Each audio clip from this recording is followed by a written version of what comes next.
Et au forum des chercheurs du ministère de l'économie et des finances pour l'organisation de cette journée scientifique. Merci spécialement pour aussi à Omar et à Abid Mahdoud pour l'invitation. Je remercie mes chers collègues pour leur intervention qui ont parlé des choses très importantes, surtout dans le contexte actuel. Moi, je vais parler d'un problème d'actualité et qui est structurel, qui est le problème du chômage. Alors, juste pour souligner une chose, il y a beaucoup de problèmes économiques et sociaux. Et le problème du chômage, moi je le considère que c'est le problème le plus grave. Parce que quand quelqu'un est au chômage, quand vous commencez à lui parler des réformes structurelles, de grands projets, etc., il ne va pas vous écouter. Il est au chômage. Pour lui, il doit tout d'abord travailler, et après vous pouvez lui parler à d'autres mesures. Donc le problème du chômage est primordial.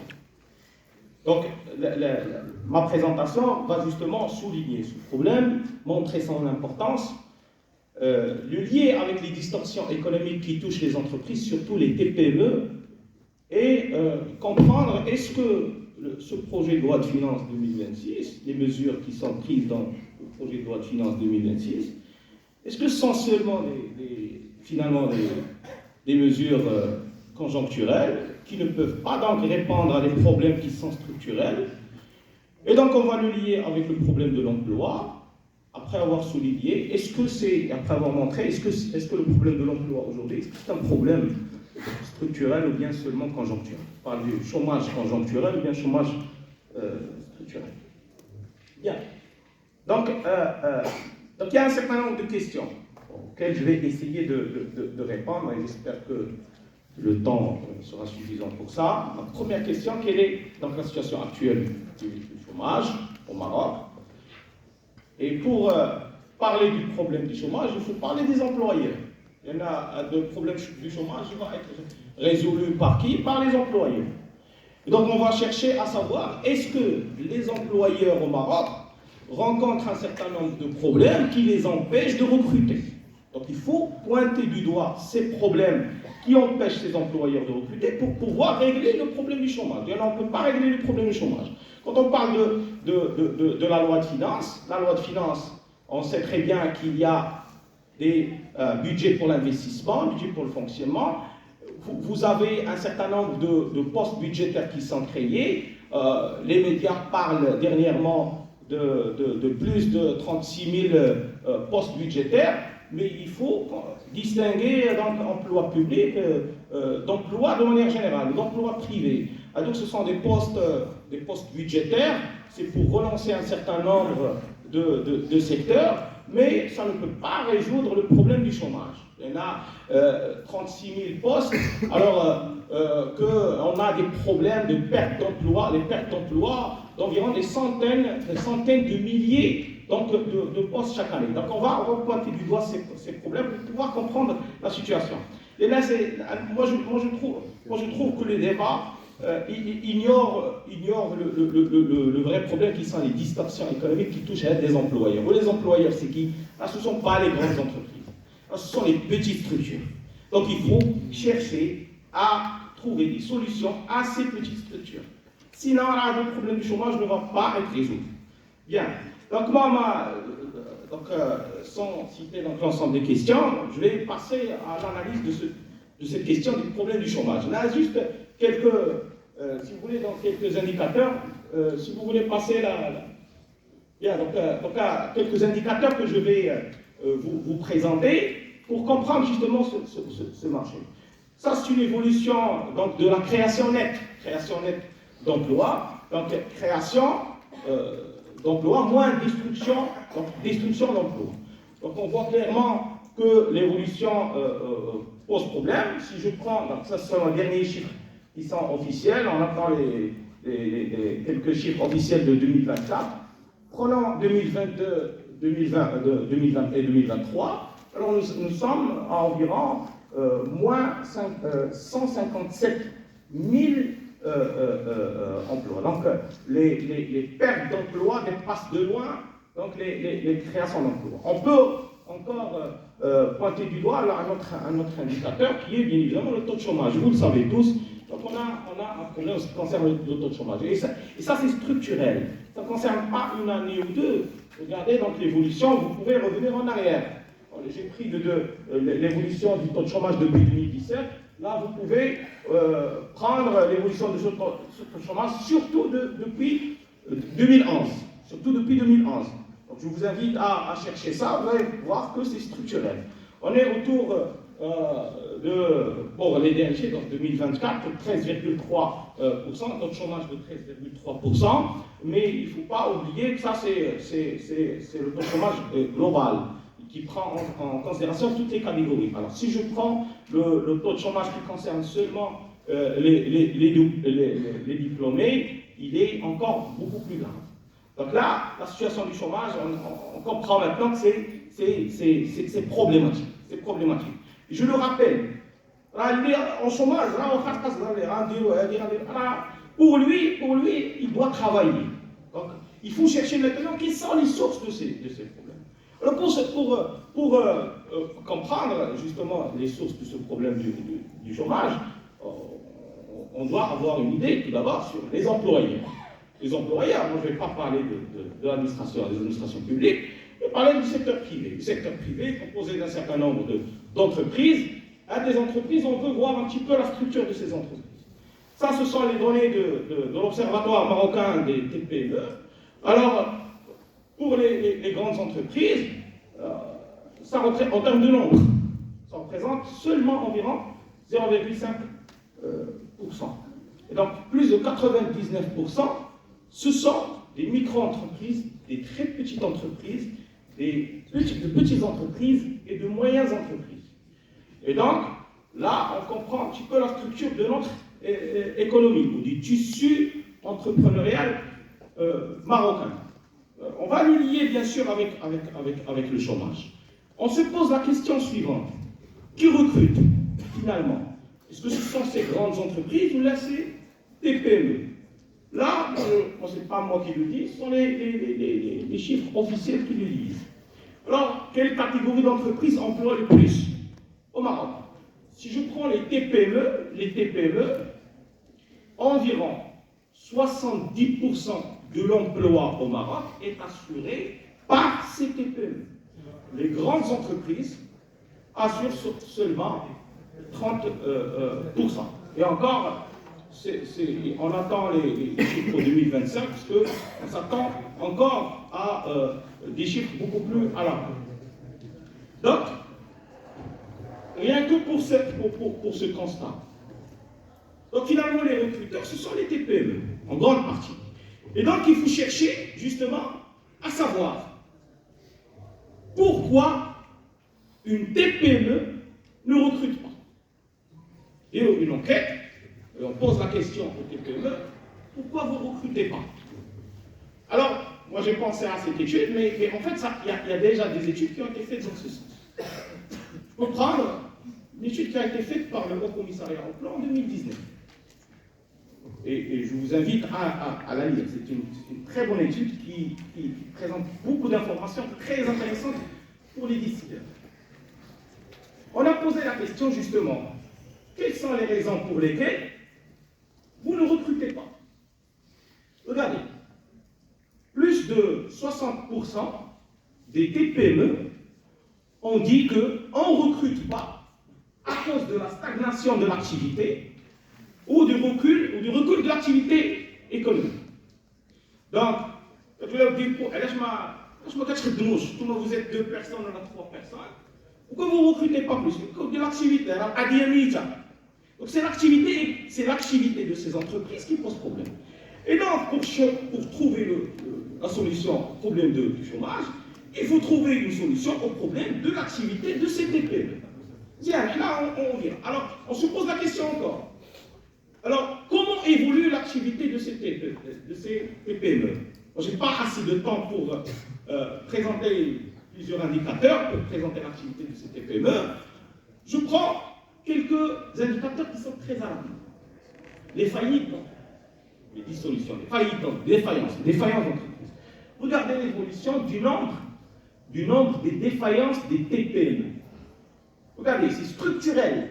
Ça ne concerne pas l'année du Covid ou 2 années après le Covid. Non, c'est structurel. On est en 2024, on est à peu près à 16 400 défaillances d'entreprises. Et le cabinet de recherche Alliance Trade, il estime pour 2025 encore 16 800 faillites d'entreprises. Et donc, ça, pour moi, c'est un problème. Donc, pour moi, l'ensemble des politiques publiques doivent se concentrer en premier lieu sur la question suivante. Comment on peut relancer l'activité de ces toutes petites entreprises, les micro-entreprises? Donc là, en ce qui concerne la répartition de ces défaillances d'entreprises par catégorie, juste pour, parce qu'on sait que le nombre des TPE est le plus grand, et donc là, on s'assure encore davantage. Les TPE bon, pour les défaillances, donc les TPE représentent, les défaillances de TPE représentent à peu près 98%. Bien, d'abord, on a compris que les TPE rencontrent beaucoup plus de problèmes, beaucoup de problèmes. Donc on va un petit peu décortiquer ces problèmes. Donc quelles sont finalement les distorsions économiques qui entravent justement le développement de l'activité de ces TPE?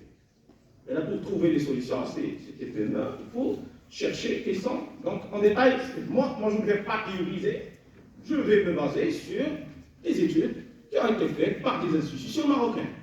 Ce n'est pas mon étude, ce sont les études du CESE, des études du HCP, de la BAD, du ministère de l'économie et des finances. On va le voir ensemble. Bien, on va parler en premier lieu du plus grand problème des TPE Maroc, qui est l'accès au financement. Voilà, j'ai rien dit. Toujours selon l'enquête du Haut Commissariat au Plan. On a posé la question à ces entreprises. On a dit, qu'est-ce qui pose problème finalement pour votre activité? Pourquoi vous vous développez? On a dit, c'est le problème de l'accès au financement. Regardez, donc ça c'est la proportion des entreprises ayant considéré l'accès au financement comme un obstacle au développement de l'activité. Plus, donc c'est environ donc 70% de ces TPE disent que c'est le problème du financement. Et là, vous avez des problèmes de financement. On peut creuser encore davantage sur ce problème de financement. Là, on dit, d'abord, le financement, on sait, donc le système financier marocain, on ne va pas parler du marché de capitaux, on connaît les problèmes du marché de capitaux, donc c'est le financement bancaire. On a encore posé la question à ces entreprises, quand vous demandez un crédit bancaire, pourquoi on vous le refuse? Donc, les raisons du refus du crédit. Et ça, c'est important, parce qu'il faut faire la différence entre un crédit bancaire qui va être distribué au profit de l'entreprise et un crédit bancaire qui va être distribué au profit d'un particulier. Alors, quand on parle des entreprises, c'est la viabilité du projet. Est-ce que c'est bancable? Est-ce que c'est pas bancable? Est-ce que ce projet va permettre d'avoir un retour sur investissement ou pas? Regardez les raisons de refus. À des entreprises, qu'est-ce qu'ils ont dit? Ils ont dit que finalement, on refuse nos dossiers de crédit à cause des garanties qui ne sont pas suffisantes. Et les gars, tu chez la banque, et tu leur dis je veux un crédit, tu dis j'ai une garantie. On a le business plan, etc. On va l'étudier, ok. Peut-être que c'est un bon projet, mais qu'il a des terrains, là, la garantie, là, je refuse. Donc, ce sont les entreprises. Ils ont dit insuffisance de garantie. Regardez très bien. Insuffisance de garantie. Je vois que le dernier élément à gauche, projet jugé non viable. Ça ne représente rien. Environ 6% pour les PME, pour les TPE, c'est rien. Donc on s'intéresse surtout aux garanties. Ça, c'est un problème. Il ne faut pas oublier. Alors, les banques ils profitent de la politique monétaire. Ils profitent donc d'un certain nombre de favoritisme auprès de la Banque centrale. À commencer par le taux directeur, à commencer par les avances. Hein? Et donc, il faut finalement essayer de chercher pourquoi ces banques ne financent pas. Donc ça aussi, c'est un problème. On peut aller plus loin dans les raisons pour lesquelles les entreprises se demandent. Il y a des entreprises qui disent Là, c'est même pas la peine de demander le crédit. Donc, parmi ces raisons, c'est le taux d'intérêt. Donc, excusez-moi, Monsieur le Président, hein, un petit moment pour un petit peu terminer la réflexion sur cette problématique qui est importante. Donc, on a dit le taux d'intérêt. Ils disent le taux d'intérêt. On a un investissement, le retour sur investissement, si je prends en considération le taux d'intérêt, finalement, c'est pas rentable. On peut aller plus loin, donc il y a des problèmes, on n'a pas assez de temps. Donc, il y a des distorsions encore en matière d'insuffisance de l'accompagnement non financier. Donc, il y a l'accompagnement financier qui pose problème. Même l'accompagnement non financier pose aussi problème. Une enquête qui a été faite par la Banque africaine de développement, le ministère de l'économie et des finances, sur le profil entrepreneurial du Maroc en 2023. Donc, la plupart des entreprises ils vous disent je crée l'entreprise, mais après, je n'ai pas d'accompagnement non financier, pas d'accompagnement technique. L'accompagnement technique, le conseil stratégique, donc le mentorat personnalisé, les formations très techniques sur le domaine d'activité de l'entreprise. Les entreprises souffrent de ça. Ça aussi, ce sont des problèmes auxquels il faut réfléchir. Des distorsions en matière d'accès au foncier. L'entreprise, pourquoi vous ne vous développez pas? Pourquoi vous êtes 2 ou 3 personnes, comme on l'a dit tout à l'heure, ils disent on dit pour que je me développe, j'ai besoin d'un bâtiment beaucoup plus important, etc. Mais pour moi, c'est coûteux. Ça aussi, c'est le résultat de l'étude de la Banque africaine de développement et du ministère de l'économie et des finances en 2023. On peut aller encore plus loin, les marchés publics. Et ça c'est une grande problématique au Maroc. On dit, finalement, je vais dépanner avec les marchés publics. Vous trouvez un petit peu de... C'est comme l'accès. L'enquête aussi, l'enquête de HCP, Steve à 60% des TPE ont dit qu'on n'accède pas à ces marchés parce que ces marchés sont monopolisés par un certain nombre d'entreprises. Toujours, ce n'est pas moi qui le dis, donc si vous voulez, si vous permettez, le tableau suivant, s'il vous plaît. Donc 60% des TPE disent que les marchés publics sont monopolisés par certaines entreprises. Ils considèrent que c'est monopolisé par certaines entreprises. Là aussi, on dit qu'il y a des problèmes en matière de procédures administratives. Les entreprises considèrent qu'il y a une complexité des procédures. Il y a des problèmes en matière de corruption, encore, selon une étude de la Banque mondiale. Merci de passer, s'il vous plaît. Donc, il y a une étude de la Banque mondiale qui a montré qu'il y a des problèmes, que les entreprises marocaines, les petites entreprises marocaines, souffrent donc de problèmes de corruption et donc de concurrence donc déloyale également.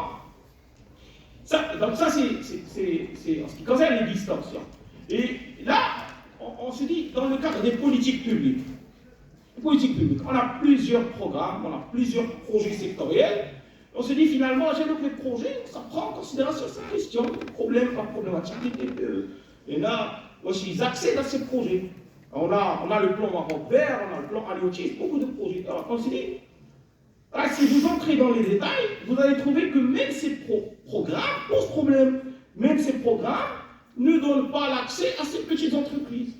Ils mettent en place donc, des conditions qui limitent, des conditions en matière d'investissement, en matière de chiffre d'affaires, qui limitent donc les capacités de ces entreprises. Et donc ces entreprises sont écartées.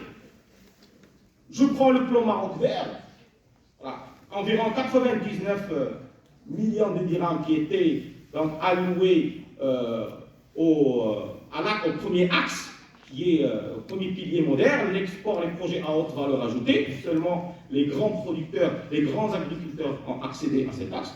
Et seulement 14,5 millions de dirhams pour le pilier solidaire, les petits agriculteurs.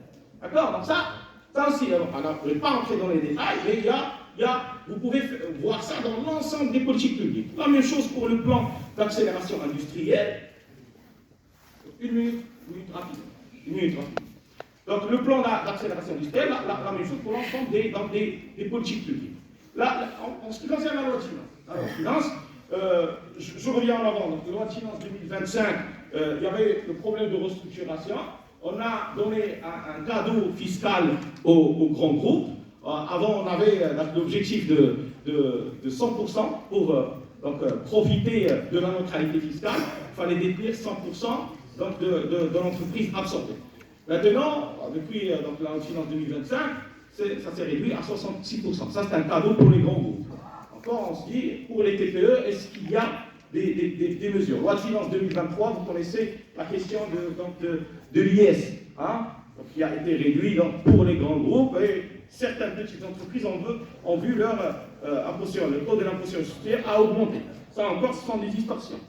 Loi de finances 2026, on a dit au début, donc 36 000 postes qui ont été créés, mais on a dit, attention, ça c'est très bien, mais c'est pour relancer un certain nombre de secteurs économiques. Par exemple, on dit, le ministère de la Santé et de la Protection sociale, 8 000 postes, c'est bien pour ce secteur. L'administration de la Défense nationale, plus de 5 000 postes. Le ministère de l'Économie et des Finances, plus de 2 600 postes, etc. C'est bien, mais l'emploi public ne peut pas résorber donc, le problème de l'emploi en marge. C'est plutôt les investissements. Et l'investissement public, pour que ça puisse relancer l'emploi, il faut avoir deux conditions. Première condition, il faut avoir le multiplicateur keynésien qui doit fonctionner. Ça veut dire que ces investissements publics doivent se transformer en croissance économique. On ne va pas entrer dans les détails. Même si les investissements, les investissements, on sait qu'il y a un problème d'investissements qui ne sont pas productifs, on sait qu'il y a un problème de report d'investissement, etc. On ne va pas parler de ce problème, on va parler de la croissance économique. Ensuite aussi, si ça va marcher, et si ça va se traduire en croissance économique, est-ce que la croissance économique au Maroc veut dire emploi, création d'emplois? Ça veut dire, si on vous dit 5% de croissance économique, est-ce que ça veut dire qu'il y a création d'emplois? Pour répondre à cette question, c'est simple. Vous allez voir donc les études de la BAC, les études de l'OMT PME, on dit que finalement, c'est à peu près 70% du PIB marocain est généré par les grandes entreprises. Et donc, même si vous aurez une croissance, en fait, c'est la croissance de la valeur ajoutée des grandes entreprises. Ce n'est pas vraiment la croissance des TPE. Et donc, les TPE, ça pose problème. Et donc, finalement, on se pose la conclusion générale, c'est finalement, pour résoudre le problème du chômage, on doit passer tout d'abord par la correction des distorsions économiques qui freinent le développement des TPE. Je vous remercie de votre attention.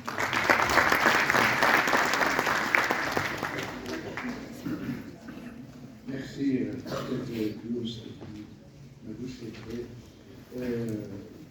c'est très intéressant. Vraiment, on est resté sur notre fin. Le problème, c'est qu'il y a un problème de temps, il faut vraiment gérer. L'économie, la création des emplois, c'est l'investissement. Et l'investissement, il ne doit pas être uniquement un investissement public, il doit jouer son rôle. Et il ne le joue pas.